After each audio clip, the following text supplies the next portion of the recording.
شهر رمضان الذي أنزل فيه القرآن.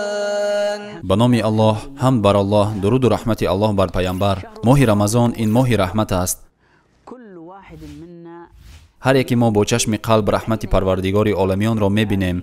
برای همین ما روزه می‌داریم، نماز می‌خوانیم، تراویح می‌رویم، قرآن می‌خوانیم، روزه‌داران را افطار می‌دهیم. به همین طرز ما رحمت الله را به خود می‌خوانیم.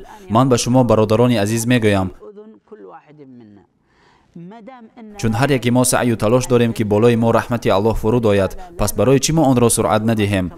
یعنی چی خیل؟ همان خیلی که ما خودمان نسبت دیگران رحمدل شویم.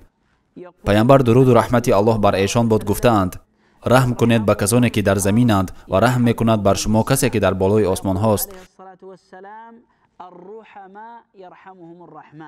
وقتی ما میخواهیم که برایمان رحمت الله فرود آید، پس ما برادران و خواهرانم باید که نسبت دیگران رحم داشته باشیم. بر حال کافر رحم کن و برایش هدایت را بخواه. رحم کن بر کسی که با تو بحث میکند، به کسی که از راه راست بیرون شده است، برای او بخواه که برگشته به راه راست درآید. به همسر خود رحم کن و برای بعضی خطاگی هایش چشم پوش. و تو نیز ای خواهرم بر شوهرت رحم کن و برای مشکلی های زندگی صبر کن. به فرزندان خود رحم کنید، بر آنها نزدیک شوید و محبت خود را نسبتشان آشکار سازید. رحم کنید بر کسانی که در اطراف شمایند، به همسایگان خود رحم کنید و به کسانی که در زیر دست شما کار میکنند.